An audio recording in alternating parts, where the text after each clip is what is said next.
Al-Ihdad. Al-Ihdad means to refrain from wearing colored clothes for the purpose of beautification, or refraining from fragrance, refraining from oiling the hair, or putting on eyeliner for the purpose of beautification, except when there is a need to at night. Refraining from the usage of henna and the likes of it, such as al-waras, on visible body parts such as the face and the hands and legs, but not on covered body parts, and also refraining from wearing jewelry made of gold and gems and the likes of it, even if it is only a ring. The rulings of Ihdad. The rulings of Ihdad is obligatory wajib upon a lady whose husband has passed away as long as she is in her waiting period. Iddah. This ruling is encouraged for a lady who is in her waiting period due to the permanent divorce or nullification of the marriage. Fasakh. Also, for a lady who is in her waiting period due to divorce, which allows ruju'. Some of the ulama mention that it is encouraged for a lady who is in a waiting period due to a divorce, which allows ruju' to beautify herself if she hopes that her husband will come back to her, as long as the husband does not have suspicion that his wife is doing that out of happiness due to the divorce. Shelter for a lady in a waiting period. It is obligatory for a lady in a waiting period to receive a shelter, regardless if she is divorced, which permits ruju, or a permanent divorce, or a lady whose husband has passed away, regardless if she is pregnant or not. It is obligatory upon her to remain at the house where the divorce happened, if it belongs to the husband and if it is suitable for her. No one is allowed to remove her from that house, and she is not allowed to go out from that house even if the husband who divorced her allows it. Yes, it is allowed for a lady who does not receive nafaqah, such as for those in waiting period due to death, and a lady who is permanently divorced and not pregnant when necessary due to an impending threat to her life or for her needs, such as buying food if there is no one who is fulfilling her needs. For the ladies who are receiving nafaqah, such as a lady who is divorced and is permitted for a ruju', or a lady who is permanently divorced but is pregnant, or a slave in a waiting period, then it is not allowed for them to go out except with her husband's permission or when it is necessary. Allah knows. بسم الله الرحمن الرحيم الحمد لله والصلاة والسلام على سيدنا رسول الله وعلى آله وصحبه ومن والاه. We continue in the reading of Al-Miftah Libab al-Nikah, and it's the key to the chapter of Nikah. It's basically the essential ahkam that is important for a person to know, and particularly for those that are studying the deen and those who may be conducting nikah, and then generally for every other person.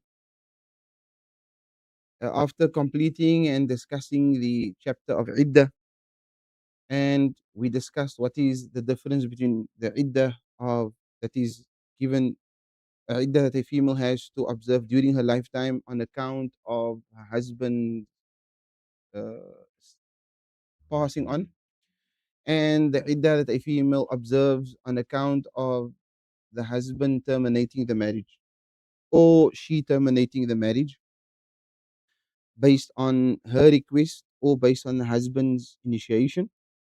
And the difference is that the iddah that is on account of the female's, the wife's husband passing on, it is 4 months and 10 days, regardless of whether the female is min dawat al-hayd or ghayri dhalik, whether she is someone who receives hayd or not. Unlike a female that is that the marriage is terminated during the lifetime of the husband, it differs. إن كانت من ذوات الحيض, if she is someone that gets her hayd, then it would be 3 clean cycles. If it is that she has reached the age of menopause, or she's never menstruated in her life, or she is صغيرة, she is young and has not reached yet the age of menstruation, it would be 3 lunar months. In both cases, if the female is pregnant, her iddah will only be her iddah will terminate after she gives birth. And we spoke about the details, some details around it. When does it start? What is the minimum period? What if there's a what shubha, if there's a doubtful intercourse, what takes preference? If there's zina that took place, and the female fell pregnant on account of it. The question was asked with regards to if there was, for example, a case of rape and the lady fell pregnant, what is the hukum of that? And that was dealt in our previous classes. As for today, the author speaks about ihdad. And ihdad, he says, is ترك لبس المصبوغ للزينة من الثياب. And ihdad linguistically means المنع أو القطع. It is either to stop or to put an end to something. And they say the reason why it is called al-man' wal-qat' to stop or to cut something off is due to the fact that the female, she puts a stop and end, or she cuts off any type of attraction or beauty, that beautification of herself, out of the respect for the marriage that was lost, either through talaq or through wafa, passing on of the husband, death. وشرعا, and the definition in terms of jurisprudence, the legal definition is al-imtina'u min az-zina, that the female, she stays and she abstains from beautifying herself. Al-imtina'u min az-zina, that she desists and she stays away from beautifying herself. By ترك لبس المصبوغ للزينة من الثياب, says she stays away intentionally from zina. Zina is beautification. Laylan wa nahara, whether it is during the day or during the night. Min al-thiyab, of clothing. So in terms of clothing, day or night, she stays away from wearing colored, bright colored clothing, such as yellow, blue, yellow, red, um,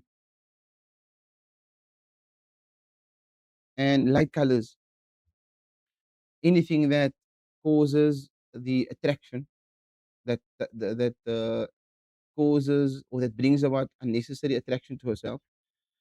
And even if it is fine garments such as harir, such as silk, and it is permissible to wear garments that is, for example, made from cotton, from wool, and that it's darker clothing such as black, such as brown, such as blue, provided the blue is not a light blue and it is a navy blue, such as dark green and not a light green. Unless she lives within an area that considers the dark to be a form of zina. Unless she lives in an area, or as she's part of a culture of which that colored clothing is considered to be zina, and or rather that dark clothing is considered to be zina. So the norm is that light, bright colored clothing is attractive, or attracts one's attention. But if you're living in a culture where everyone wears bright, everyone wears light clothing, and here you're wearing now dark clothing, navy blue, مثلا. So you're standing out, and she has to stay away from it. Then it's permissible for her to wear the bright clothing in order to blend in, so she doesn't stand out. An example of that would be the African cultures. The African culture is not far from it's close example is that they would wear bright colored clothing. The females, for example, in our culture, yes, maybe dark colored clothing can work, but in African culture, everyone wears bright, light colored clothing, and the person who is now dark may be considered to be someone that is now everyone's going to look at them.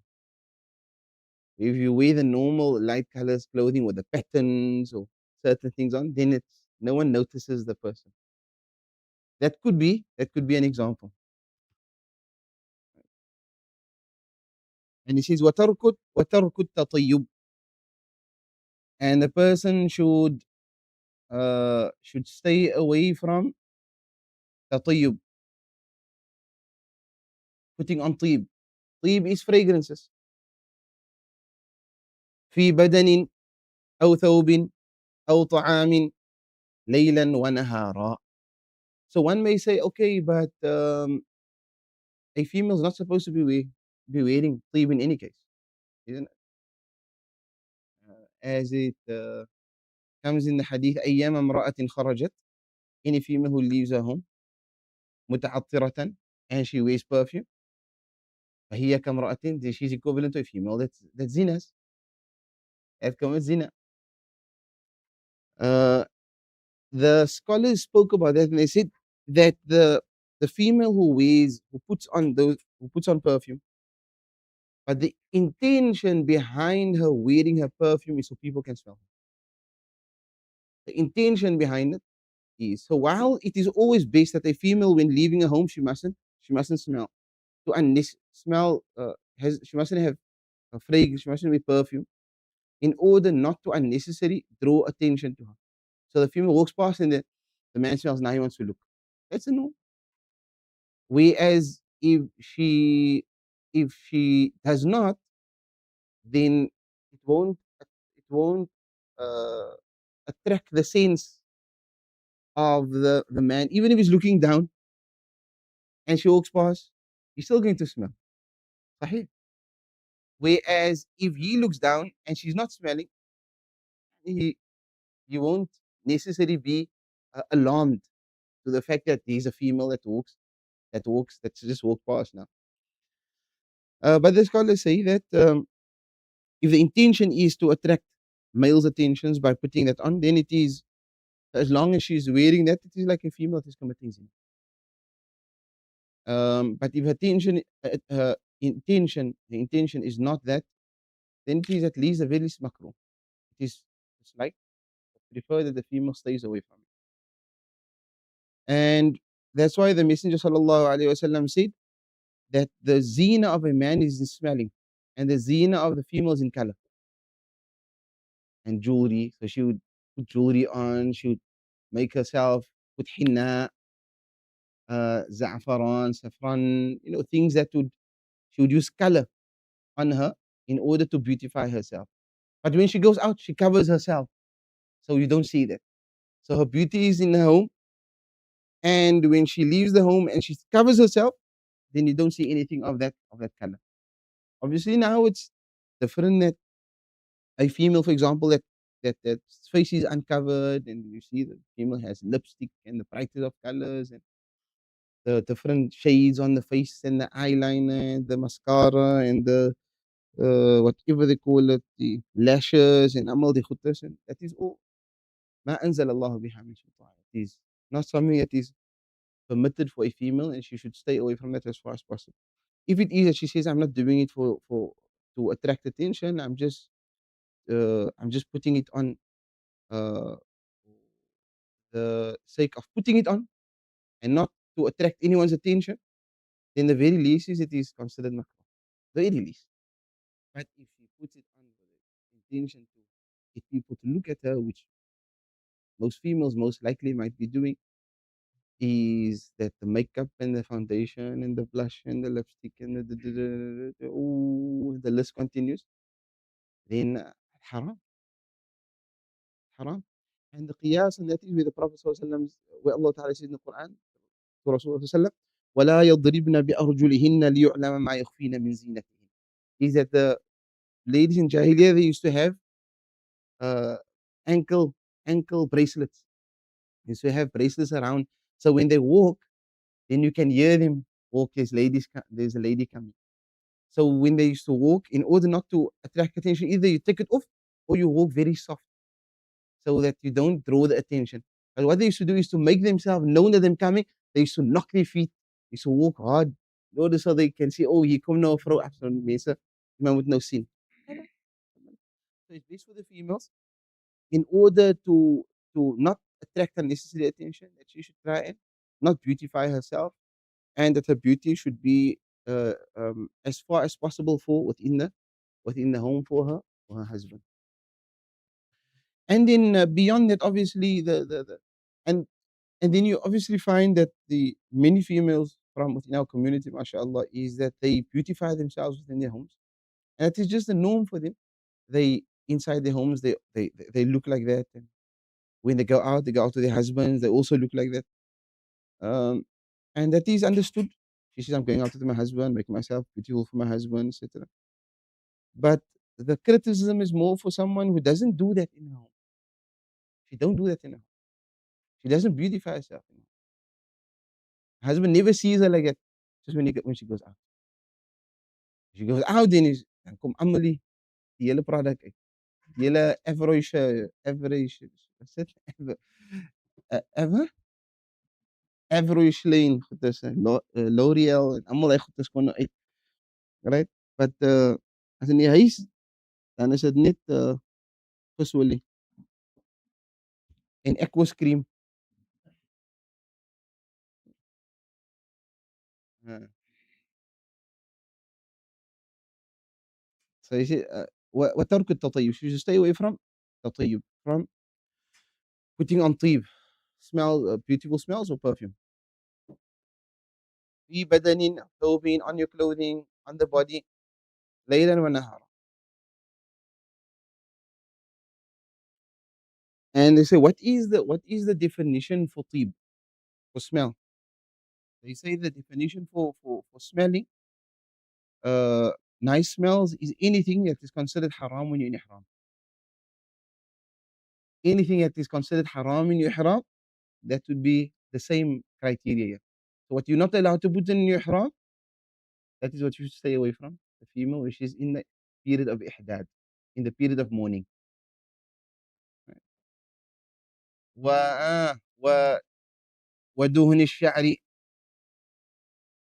and putting duhun on her hair, such as oils and creams, and anything on her face as well. Whatever facial hair that she has, the same applies there. So the eyeliner, the eyebrows, the what do you call it? Eyelashes, and more so obviously putting on the fake eyelashes. Eh? The glue, yeah, more so. That is even that's even more it's more protruding. والاكتحال بكحل الزينة, and to put on eyeliner, particularly the one that is used for zina, for beautification. إلا لحاجة, unless it's a necessity, such as antimony. The female, she needs to use it because maybe it assists her with some eye disease, she has eye infection or something. She needs to put it on, otherwise her eyes itches. Or if it's a necessity, then she's allowed to put it on at night, for example. And once during the day, she takes it off. At night she put it on, and during the day she takes it off. وترك الخضاب بالحناء ونحوها كالورس, and to stay away from khidab. What is khidab? Putting things on her hands and on her feet and on her arms, like hinna or al-wars or saffron, anything that is used as a dye. Same applies to females that use this nail polish. You have what is known today as permeable nail polish that they put on. That once you put it on, the water still reaches the actual nail. So when you take wudu, then it doesn't prevent the water, doesn't act as a barrier between the water reaching the nail. If it does act as a barrier, then it is haram. The female can't wear it during the time that she is supposed to be making salah. The hukm of it, if she's not making salah, is permissible. If it is not, if it is non-permeable, but they say that it is غير مستحسن. It is not recommended because it is not from the practice of a Muslim. It is the practice of the kuffar. وترك الحناء الخضاب بالحناء ونحوها كالورس فيما يظهر من البدن كالوجه واليدين والرجلين دون ما تحت الثياب. Only for the parts that is exposed, such as the hands, such as the feet, and such as the face. As for what is covered under the clothing, it is permissible for her to put hinna or whatever they use usually which is similar to hinna. وترك استعمال الحلي, to stay away from jewelry, نهارا, during the day. أما ليلا, as for the night, it is permissible. Permissible مع الكراهة. It is makruh if there's no necessity, if there's no need for it to put it on. أما إن كان لحاجة, um, however, if it is for due to a necessity, and she has to wear it, مثلا out of fear that if she doesn't wear it, then it's going to go missing, or if she doesn't wear, مثلا like sometimes females that if they don't wear certain things, like the hole is going to close if they don't wear a particular like a earring. Um, if she fears if she doesn't wear it, it's going to be considered zakatable, zakatul huli, going to be zakat of jewelry if you don't wear it. هكذا if she out of fear for the for that she's using it and she's using it for a particular reason, there's a haja, there's a need for it, then it is permissible. But she should stay away from wearing jewelry as well. حتى الخاتم, even the ring, even her ring, stay away from it. من الذهب والفضة, gold, silver, even diamonds, gemstones. تمام. Uh, and it is permissible to beautify, however, her bed, her room. Doesn't mean now that she needs black bedding, or must put on black cushions, black curtains. لا. Doesn't apply. That ihdad doesn't apply to that. Only applies to her clothing and herself. Tamam. It is also permissible now for her to clean herself. Doesn't mean now that she should not clean herself. She shouldn't ghusl, shouldn't wash herself, shouldn't remove uh, excess hair, etc. It's also permissible to comb her hair. She can keep her hair neat and tidy. What is the hukum of ihdad? What's the hukum of doing this? What's the headline? The ruling? What is the ruling now of ihdad? Which is this mourning period now, where the female stays away from any form of beautification. Say it is wajib if the husband passed away. If the husband passed away, wajib, she must for the duration of the iddah.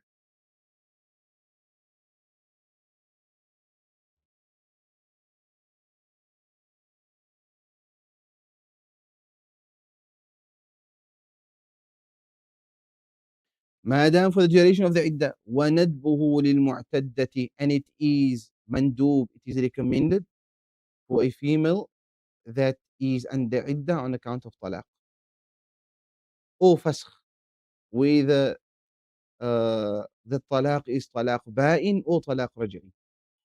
What is talaq ba'in? Revocable. What is talaq raj'i? Revocable. Fasakh, it is not wajib, not not it's not necessary, but it is recommended. If it is a talaq or it is a fasakh, whether talaq is revocable or irrevocable, it is recommended. But for a female whose husband passed away, wajib, that's necessary. For the duration of the iddah. وقال بعضهم, and some said it is mustahab. Why they say it's mandub, it is recommended and it's not wajib, is because the female generally at times when the talaq is issued, in many cases, rather not most cases, many cases, then the female maybe she's aggrieved within the marriage, and she doesn't want to be in the marriage many a time. So she asks for a talaq, and the talaq is either issued or she applies for a fasq. So she doesn't have that desire over and above the iddah to go into a period where she stays away from all beautification for her husband, because she doesn't really mourn the loss of her husband. Unlike when the husband passes away in most cases, because it usually happens suddenly and there's still some sort of attachment. So they say it's wajib ihdad day because of the sanctity of the marriage that had been abruptly broken on account of death.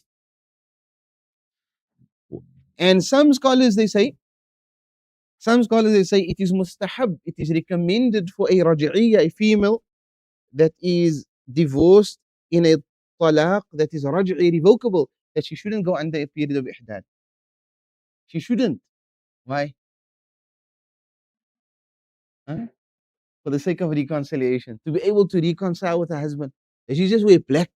And the husband saying, he has no interest in taking her back. But now she makes herself nice again and she beautifies herself for her husband. Then, then the husband sees, oh, mashallah, man. Sy kan nogals mooi lyk.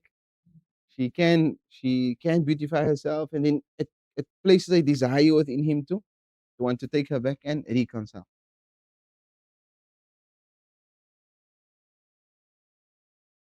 And they say, but provided it must be, they say, provided it must be due to the fact, it must be due to the fact that she must be of the opinion that if she does so, the husband might take her back.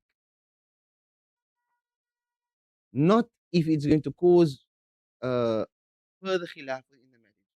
Maybe now one of the reasons why they separate is because he feels that say is te mooi and she wants to make herself too nice and he is very jealous. He's a jealous bokkie. Right? So now she's gonna do that. Then he's going to even go further away from her. He remains more distant. So she tones down. She tones herself down in order to gain his trust again. So that's why they say that if the wife is of the opinion that if she's going to beautify herself, he might uh, become he might become angry, or he might feel that you are insensitive, or you're beautifying yourself now for, oh, you're happy that you got your talaq, now you want to make yourself beautiful, mathalan. She's celebrating her talaq. And she shouldn't. She should stay away from it.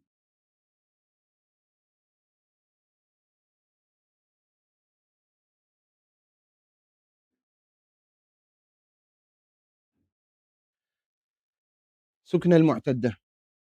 The the place of the living. Na'am. That's the next discussion. The place of living for a female that is under iddah. A female that's under iddah, it is necessary, it is واجب. تجب السكنى لكل معتدة سواء كانت رجعية أو بائنة أو متوفى عنها زوجها حاملا أو حائل أو غير حامل. The female that is under iddah, whether she is revocable, irrevocable, whether her husband passed away, whether she's hamil or not, it is wajib that she must have a place to live for the duration of her iddah. And she must stay within her home. عليها ملازمة السكن.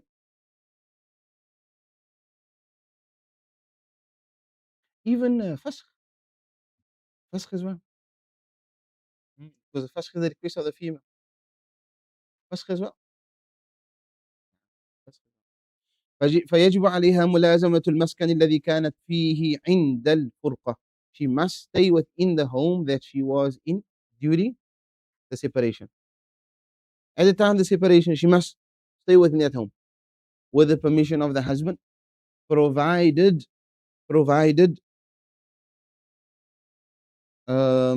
that place is adequate for her. لائقا بها. Provided the place is لائق بها, it is adequate for her.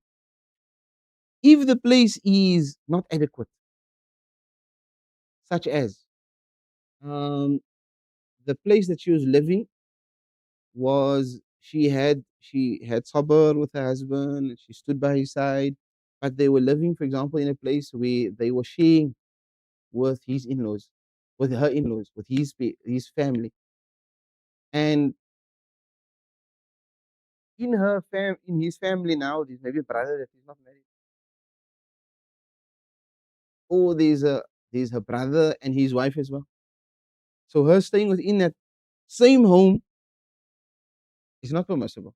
Haram. Staying in the same home is haram because there's now no mahram. So that's why that is considered as غير لائق. It is not uh, suitable for her. That accommodation is not suitable for her. uh, وكان لا يقن وليس لأحد, and however if it is suitable, ليس لأحد إخراجها منه. No one can put her out, not even the husband. The husband has to move out, but he can't put her out. And this is where many a times men go wrong. Is that when the female applies for a fasq or talaq is issued based on her request and say, you want to terminate the marriage, so you need to move. No. Your nikah, if it's terminated and you're under iddah, then the lady has to observe her iddah within the marital home. And the husband has to move. Regardless of who was the sabab of the termination, who was the cause of the termination. The wife has to spend her iddah within the marital home. But and even if the husband says it's fine, go, she doesn't have to go. She doesn't have to go anyway, unless she requests that she wants to spend it by her parents, for example, because it's going to be more conducive than spending it with her in-laws. له إخراجها, he can. What is one of the time a time that he can actually let her go, or he can force her out of the home? Is if staying is going to cause harm to her family, to his family. She's maybe someone who caused problems, and keeping her within the home, she's going to cause harm to her, to his family. She's going to cause harm to his mother and his father, or his mother, his children from a previous marriage. So you say, hey, iddah, you can't spend your iddah here. You're going to cause problems. You need to go spend it somewhere else. But he needs to provide that maskan for that shelter for her, an alternative shelter. Or she can also move if she fears that harm is going to come her way from his family. The opposite. So now because they're separated, now they're going to make her life more difficult now. They're going to make her life now even more challenging. They're going to be even more rude to her now. They're going to, so she can say, "No, I don't want to spend my iddah here. I want to spend my iddah somewhere else." Even if they're alone in the house, but there's a tendency that the parents come and go in the house, her family just walk in and out like they want. And they tell her, "Hey, this is your huis, this is my man's huis, or this is my seen's huis, this is my broer's huis, this is my this is my father's house," and they have no way how they address her and they humiliate her. She can say, "I don't want to spend my iddah. I want to spend my iddah in my own place or in a separate place," and then he has to provide. Right?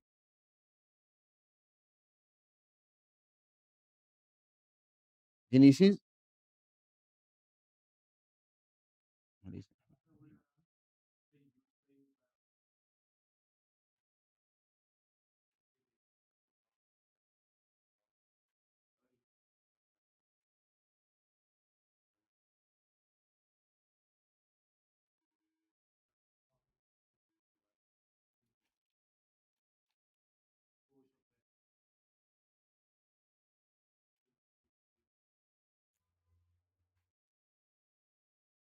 The husband is living with the wife, with the wife's family.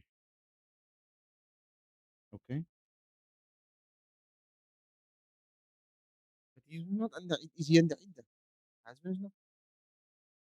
Is it, are you speaking now just generally about? So our discussion now is we're speaking about the iddah and the female staying within the marital home, spending her iddah in the marital home. So what's your question?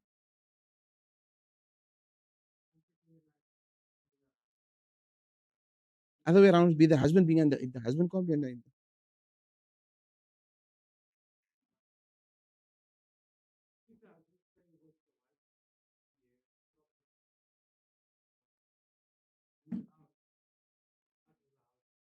Yes.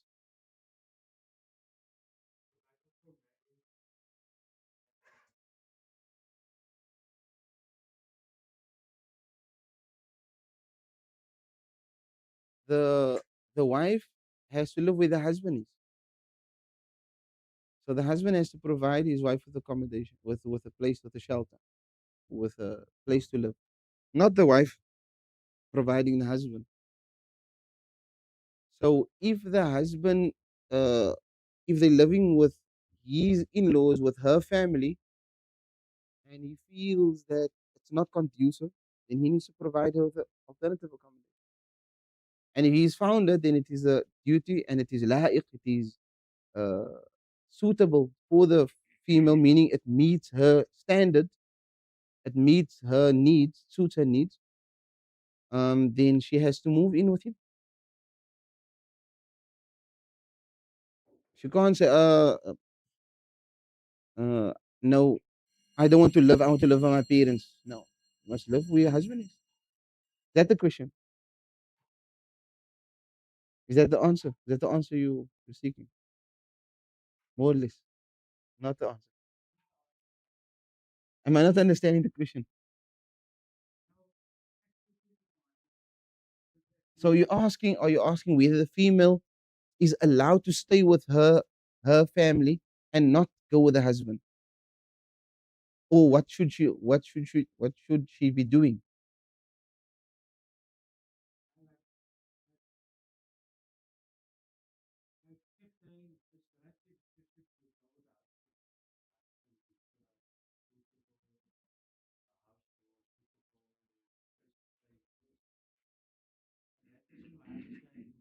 No, no.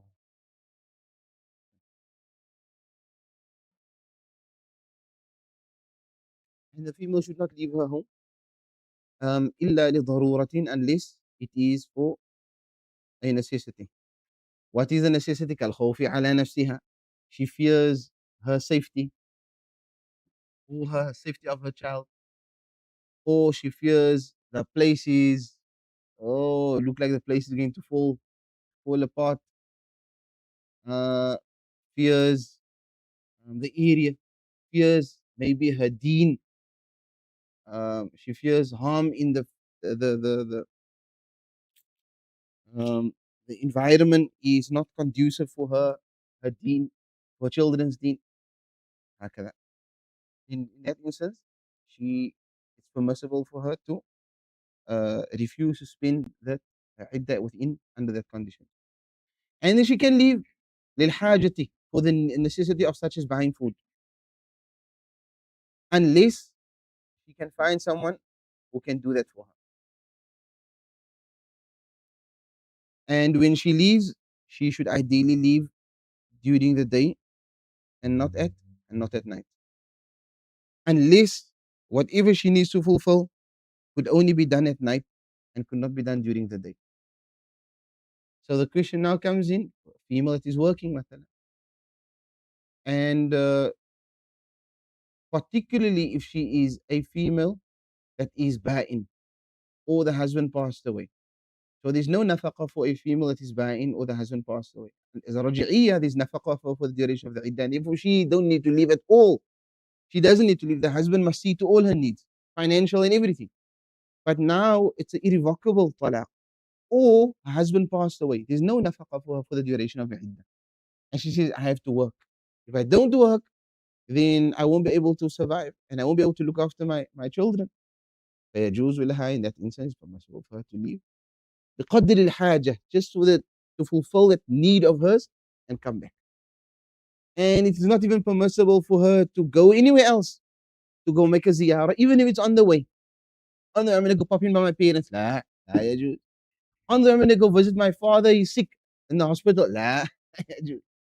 Not even her parents. ولا يجوز لها حتى عيادة أبويها.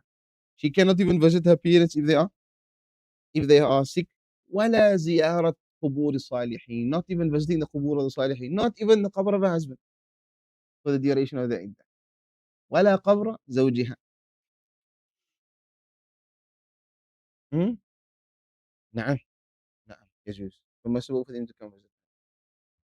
Her going out, they can come, provided that it's obviously there's no unnecessary mixing and things like that, and it's her maharim, not strange men walking in and out of the house. What's the hukum of Hajj and Umrah? If she didn't put an ihram yet, and her husband passes away, then she can't. She's in the state of ihram, and the husband passed away, she can continue. The difficulty was we had a case, a fatwa, istiftah that came 2 years ago. I don't know, you may have heard that husband had passed away. The female was on Hajj. Before the days of Hajj, she was in Medina, and then the husband passed away in Medina. And then she sent a istiftah to us asking that, must she now come back? Can she? And the mu'tamad is that she's supposed to come back. Mu'tamad is she's supposed to come back. But due to the difficulty of her being able to get there again, the followed the marjuh view, which is the weaker view, that she may complete her Hajj, and as soon as she's done, she must come home.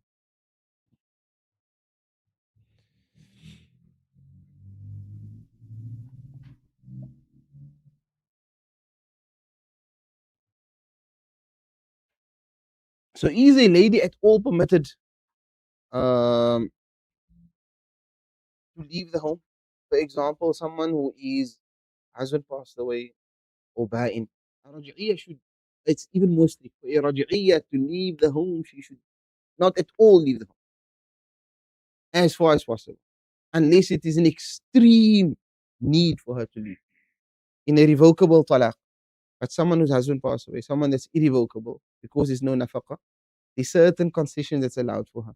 So assuming now the female, she says that, can I go visit my friend, just my next door friend? I just want to spend some time. I need to get out of the house. I feel like I am. They say it's permissible if for her own safety and her own stability that she can go visit her al mulasiq, either the next door or the house next to that. So the house next door or the house next to that, meaning she shouldn't go far. And the condition is that um she should return and spend the night in her home. She shouldn't sleep over there. She should spend the night at home. أن تبيت في بيتها وألا تبيت في بيت جارها. She should not spend the night in her, and only for the duration that she feels that it will assist her to remove that state that she finds herself. Maybe she lost her husband and she's alone in the house and she feels that she needs to speak to someone, and she doesn't. She's not going to mentally, emotionally. She's not going to be well. So she's okay. Go to the bait of the jar or the one next to that.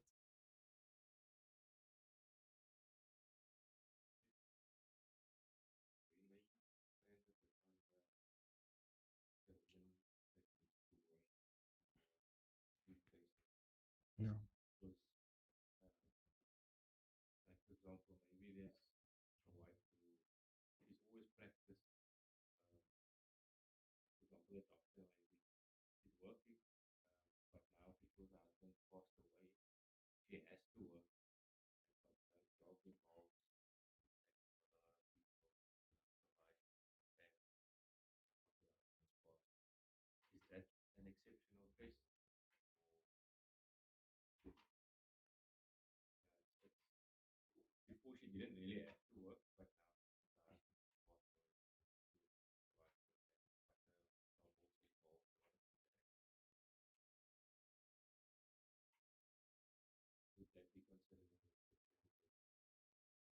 So they speak about darura.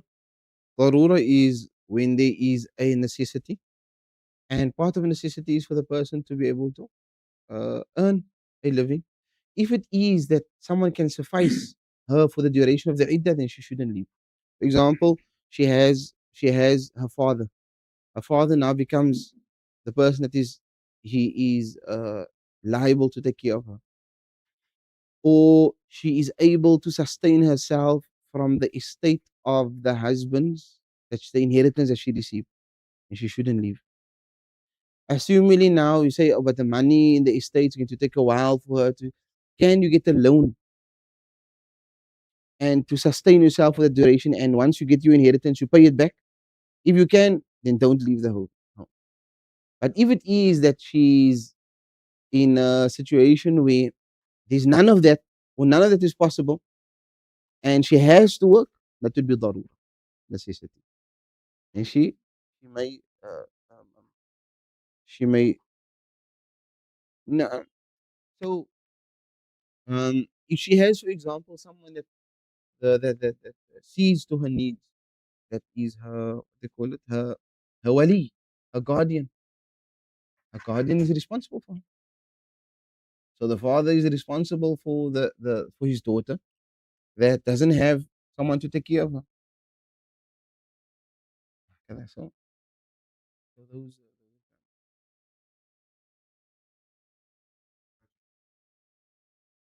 In the marriage, the husband had given her permission to. He was so responsible for her nafaka, all the needs. Yeah. Mm. In that period of her life, there's no need for her. As he is so Mm.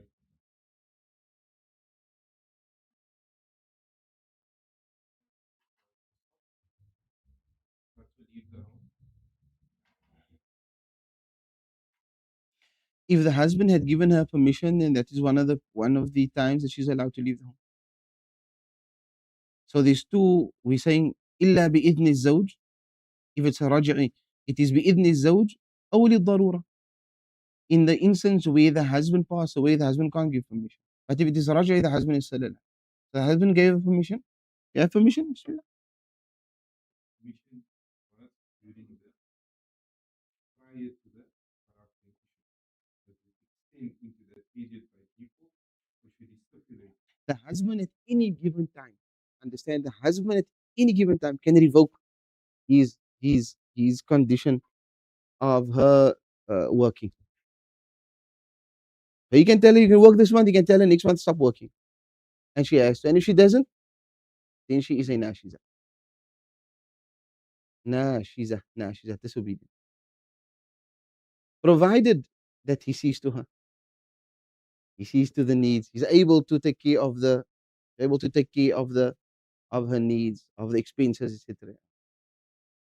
So if he says, listen here, your nafaqa is upon me.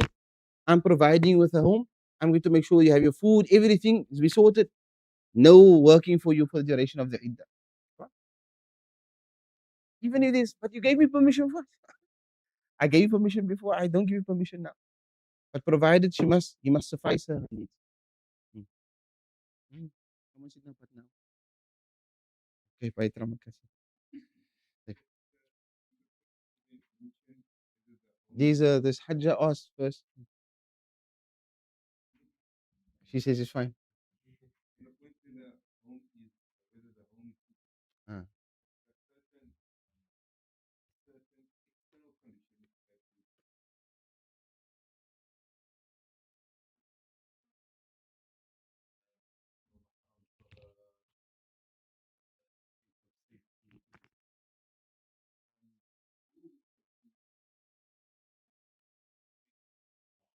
whether the home is suitable for her to spend her Sharia.